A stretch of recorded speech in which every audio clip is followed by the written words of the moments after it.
Hi, I am Hiba. സമ്മക്കൻ state medical യൂണിവേഴ്സിറ്റിയിലെ second year MBBS student ആണ്. നമ്മൾ ഇന്നത്തെ content is what a second year MBBS student studies here. അപ്പോൾ ഇതിൽ ഞാൻ പറയാൻ പോണത് സബ്ജക്ട്സിനെ പറ്റി പറയും ആൻഡ് ക്ലാസ് ടൈമിങ്ങിനെ പറ്റി പറയും, എഡ്യൂക്കേഷൻ സിസ്റ്റം ആൻഡ് എക്സാം. അപ്പോൾ നമ്മൾ ആദ്യം സബ്ജക്റ്റിനെ പറ്റി പറയുകയാണെങ്കിൽ ഞാൻ വല്ലാണ്ട് അങ്ങോട്ട് വലിച്ചു നീട്ടണില്ല, മാക്സിമം പെട്ടെന്ന് തീർക്കാൻ നോക്കാം. അതിനോ ഇങ്ങനെ കുറേ നേരം ഇരുന്ന് കാണുമ്പോൾ ആർക്കായാലും ബോറടിക്കും. അപ്പോൾ ഞാനിപ്പോൾ കറൻ്റ്ലി ഫോർത്ത് സെം ആണ്. സോ ഞാൻ ഫസ്റ്റ്, സെക്കൻഡ്, തേർഡ്, ഫോർത്ത് ഇതിൻ്റെ ഒരു സബ്ജക്റ്റിനെ പറ്റി പറഞ്ഞുതരാം. ഓക്കെ, അപ്പോൾ ഞാൻ ഓൾറെഡി ഇവിടെ നോട്ട് ചെയ്ത് വെച്ചിട്ടുണ്ട്. എനിക്കങ്ങനെ എല്ലാതും ഇങ്ങനെ കറക്റ്റ് എല്ലാതും പറയണമെന്നില്ല. ഞാൻ എന്തെങ്കിലുമൊക്കെ പോയിന്റ് വിട്ടുപോകും. സോ ഞാൻ ലൈക്ക് ഏതൊക്കെയാണ് സബ്ജക്ട്സ് എഴുതി വെച്ചിട്ട് ഫസ്റ്റ് സെമ്മിൽ നമുക്ക് ഉണ്ടായിരുന്നത്, ആദ്യം തന്നെ പറയുകയാണെങ്കിൽ ഫസ്റ്റ് സെമ്മിൽ നമുക്ക് അങ്ങനെ കൂടുതൽ അങ്ങനെ പഠിക്കാനില്ല. ലൈക്ക് എന്താ ഇപ്പോൾ പറയുക, അങ്ങനെ ഓരോ സ്റ്റേറ്റിലുള്ളവർക്ക് എങ്ങനെ, അല്ലെങ്കിൽ ഇപ്പോൾ വേറെ വേറെ കൺട്രിയിൽ നിന്ന് വരുന്ന കുറേ ആൾക്കാരൊക്കെ ഉണ്ടല്ലോ. സോ ഇവിടെ ഉള്ളൊരു ആദ്യത്തെ ഫസ്റ്റ് ഇയറിൽ നമുക്കൊരു ബേസിക് ആയിട്ടുള്ള കാര്യങ്ങളാണ് നമുക്ക് പഠിപ്പിച്ചു തരാം. ഓക്കെ, സോ ഫസ്റ്റത്തെ സെമ്മിൽ അത്ര കാര്യമായിട്ട് ലൈക്ക് മെയിൻ സബ്ജക്ട്സ് ഒന്നുമില്ല, അങ്ങനെ സ്ട്രെസ്സായിട്ടിരുന്ന് പഠിക്കാനൊന്നുമില്ല. സോ ഫസ്റ്റ് സെമ്മിൽ നമുക്കുള്ളത് ലാറ്റിൻ ഉണ്ട്.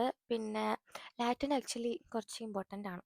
ഇവിടുത്തെ അങ്ങനെ ലാറ്റിൻ അങ്ങനെ ഇരുന്ന് പഠിക്കണം എന്നല്ല, പക്ഷേ നമ്മളൊരു മെഡിക്കൽ കരിയറിൽ ലാറ്റിൻ അറിയുകയാണെങ്കിൽ നല്ലതാണ്. ഞാൻ ആരൊക്കെ പറഞ്ഞു കേട്ടതാണ്. ആൻഡ് ബയോഫിസിക്സ് ഉണ്ട്, പിന്നെ മെഡിക്കൽ കെമിസ്ട്രി, മെഡ് ബയോ. അപ്പോൾ ഇതൊക്കെയെന്ന് അറിയുമ്പോൾ ഞാൻ പറഞ്ഞില്ലേ, ലൈക്ക് ഒരു മെയിൻ സബ്ജക്ട്സ് അല്ല. നമുക്കൊരു MBBSൻ്റെ ഒരു ബേസ് കിട്ടാൻ വേണ്ടിയിട്ട് ആദ്യം തന്നെ നമ്മൾ കൊണ്ടുപോയിട്ട് കുറേ ലോഡിന് പഠിക്കാൻ തരുന്നതിനെക്കാട്ടിലും നല്ലത് നമുക്കിങ്ങനെ എല്ലാതും ബേസ് മുതലേക്ക് ആദ്യം പഠിപ്പിച്ച് തരാമെന്ന് എനിക്കങ്ങനെ പേഴ്സണലി ഫീൽ ചെയ്ത്. അപ്പോൾ അങ്ങനെ ഇതാണുള്ളത്. പിന്നെ നമുക്ക് PT ഉണ്ടായിരുന്നു, ഫിസിക്കൽ എഡ്യൂക്കേഷൻ. പക്ഷെ അതെനിക്ക് ഭയങ്കര ഇഷ്ടമാണ്, നല്ല സുഖമാണ്. ഫസ്റ്റ് സെമ്മ ആയതുകൊണ്ട് കേട്ടോ, ഇത് കണ്ടിട്ട് സുഖമാണെന്നൊന്നും ആരും വിചാരിക്കണ്ട, പഠിക്കാനുണ്ട്. പിന്നെ നമുക്ക് ഉസ്ബെക്ക് ലാംഗ്വേജ് ഉണ്ടായിരുന്നു. അതിൽ നമുക്ക് ശരിക്കും എഴുതാനും വായിക്കാനല്ല, കാരണം ഇംഗ്ലീഷിൽ തന്നെ. ലൈക്ക് ഇവർക്ക് എന്താ പറയുക, ഇപ്പോൾ മലയാളത്തിന് ലിപി എന്ന് പറഞ്ഞൊരു സാധനം. ഇപ്പോൾ ഹിന്ദിക്കാർക്ക് ഓരോതായിട്ടുള്ള എഴുതാനും വായിക്കാനും ഒക്കെ ആ ഒരു ലാംഗ്വേജ് ഉണ്ട്. നമുക്ക് നമ്മളതായിട്ടുള്ള മലയാളത്തിൻ്റെ ഒരു എഴുതുന്ന അക്ഷരങ്ങളുണ്ട്.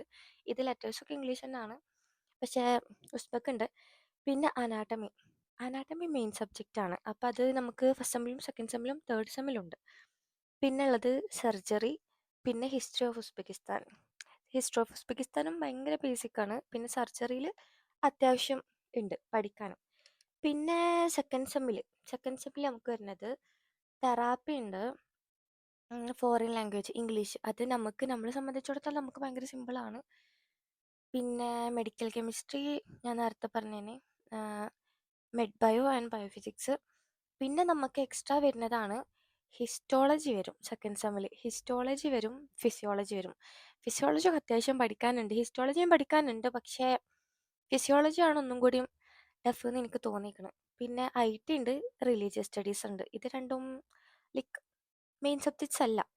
പിന്നെ തേർഡ് സെമ്മിൽ നോക്കുകയാണെങ്കിൽ പിന്നെ അതേമാതിരി ഞാനിങ്ങനെ ഓരോ സെമ്മിൻ്റെതും പറയുമ്പോൾ എനിക്കുണ്ട് ഈ ടൈം ടേബിൾ ഞാൻ കാശിട്ട് ഞാൻ ഇവിടെ എവിടെയെങ്കിലും കൊടുക്കാം, എവിടെയെങ്കിലുമൊക്കെ ആയിട്ട് ഞാൻ സ്ക്രീനിൽ കൊടുക്കാം. ഓക്കെ, പിന്നെ തേർഡ് സെമ്മിൽ നമുക്ക് ഉണ്ടായിരുന്നത് പീഡിയാട്രിക്സ് അത്യാവശ്യം പഠിക്കാനുണ്ട്. പിന്നെ ഫിസിയോളജി, ഫിസിയോളജി, ഡിയോണ്ടോളജി, ഹിസ്റ്റോളജി, പിന്നെ പെഡഗോഗി ആൻഡ് സൈക്കോളജി, പിന്നെ anatomy, first aid, microbiology, bio chemistry, pharmacology. അല്ല, ശരിക്കും പറഞ്ഞാൽ ഞാൻ ഫസ്റ്റ് എല്ലാം വിചാരിച്ചു കുഴപ്പമൊന്നുമില്ലല്ലോ, ഇതധികം അങ്ങനെ എക്സ്പെക്ട് ചെയ്ത് അത്ര സ്ട്രെസ്ഫുൾ ആയിട്ട് പഠിക്കാനുള്ളൊന്നും ഇല്ലല്ലോ. ആവട്ടെ, പഠിക്കാനൊക്കെ ഉണ്ട്. അങ്ങനെ ഇങ്ങനെ ഭയങ്കര സ്ട്രെസ്ഫുൾ ആയിട്ട് ഇരിക്കണം എന്നല്ല ഞാൻ പറയണത്, മൈൻഡ് കുഴപ്പമൊന്നുമില്ല, പക്ഷെ സ്റ്റിൽ പഠിക്കാനുണ്ട്. ഓക്കെ, പിന്നെ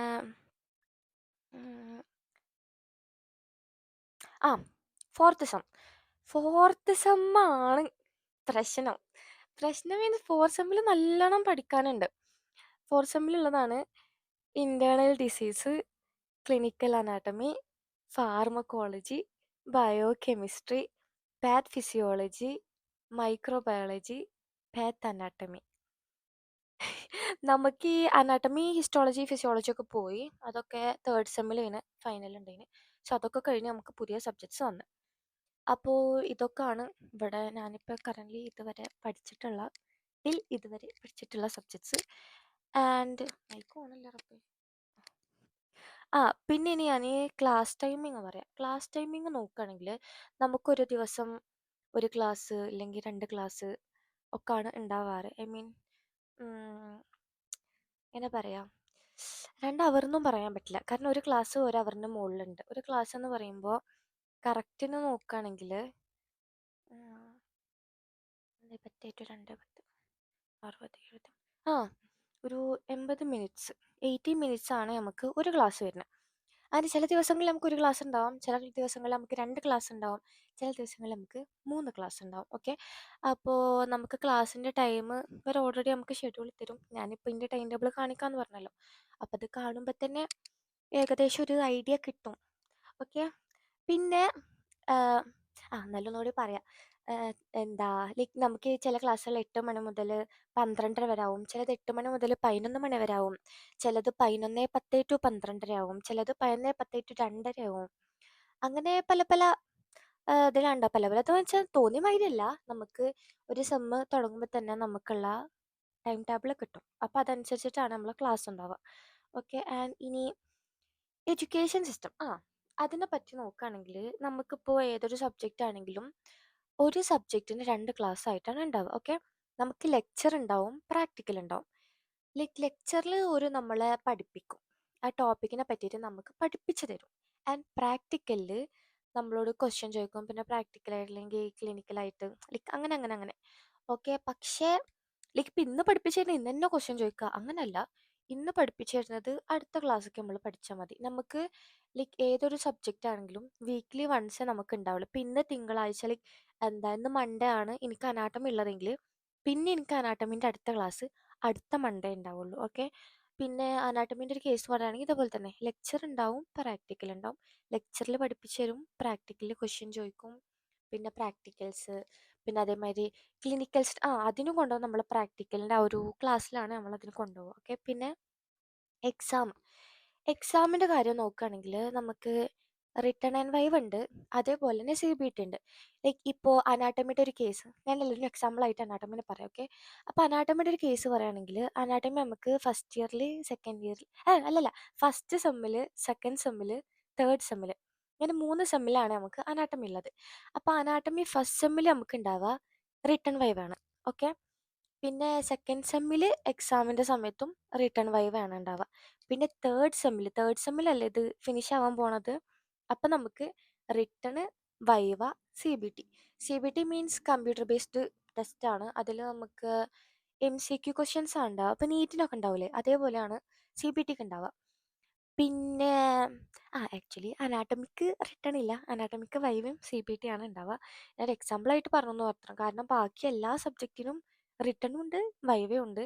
പിന്നെ ഇനിയിപ്പോൾ അത് കഴിയണ അവസാനത്തെ സെമ്മാണെങ്കിൽ റിട്ടൺ, വൈവ പ്ലസ് CBT. പിന്നെ പിന്നെ അത്രയൊക്കെ തന്നെ ഉള്ളൂ. ഞാൻ അധികം ഒന്നും നീട്ടി വലിക്കണില്ല, വീഡിയോ കേൾക്കാം. ഐ തിങ്ക് ഓൾറെഡി 8 മിനിറ്റിന് അപ്പുറം അയക്കണം. പിന്നെ വേറെ സംഭവം എന്താ വെച്ചാൽ നോട്ടിൻ്റെ കാര്യമാണ്. നോട്ട് നമുക്ക് ഇങ്ങനെ കുറേ ആൾക്കാർ ചോദിച്ചാൽ നമുക്ക് ഐപാഡിൽ തന്നെ നോട്ട് എഴുതിയാൽ ടീച്ചേഴ്സ് സമ്മതിക്കും. ഇപ്പം എൻ്റെ നോട്ടൊക്കെ ഐപാഡിൽ തന്നെ ഉള്ളത്, എൻ്റെ എല്ലാ നോട്ടും ഐപാഡിൽ തന്നെ ഉള്ളത്. എനിക്കും തോന്നിക്കണ് ഐപാഡ് തന്നെ വേണമെന്നല്ല, ടാബ് ആയാലും മതി. ഇനി ഞങ്ങൾക്ക് ബുക്കിൽ എഴുതാൻ അങ്ങനെയാണെങ്കിൽ അങ്ങനെ ആക്കാം. പക്ഷേ എനിക്കൊന്നും കൂടിയും ബെറ്ററായിട്ട് തോന്നിയത് ഐപാഡ് ഓർ ടാബ് കയ്യിൽ വെക്കുന്നതാണ്. കാരണം അത് നമുക്ക് എക്സ്ട്രാ ടെക്സ്റ്റ് ബുക്ക് വാങ്ങേണ്ട ആവശ്യമില്ല, പിന്നെ നോട്ട് ഇങ്ങനെ എല്ലാതും ഇങ്ങനെ കയ്യിൽ പിടിച്ച് നടക്കണ്ട. ആൻഡ് CBTക്ക് പഠിക്കുമ്പോഴൊക്കെ നല്ല ഹെൽപ്ഫുള്ളാണ്. പിന്നെ ലാപ്പിനെക്കാളും നല്ലത് ടാബ് എന്നേ ഞാൻ പറയുള്ളൂ. ഇനിയിപ്പോൾ ലാപ്പ് നല്ല ഉപയോഗിക്കാൻ അറിയുന്ന ഒരാളാണ് എന്നൊക്കെ ഉണ്ടെങ്കിൽ എനിക്കറിയില്ല, പക്ഷേ അല്ല എന്നെപ്പോലുള്ള ഒരാളാണെങ്കിൽ ടാബാണ് ഒന്നും കൂടി നല്ലത്. എനിക്ക് വീഡിയോ കംപ്ലീറ്റ് ആക്കാൻ പറ്റിയില്ല, അലർജി ഇളകിയിട്ട്. And that's it for today. Bye by.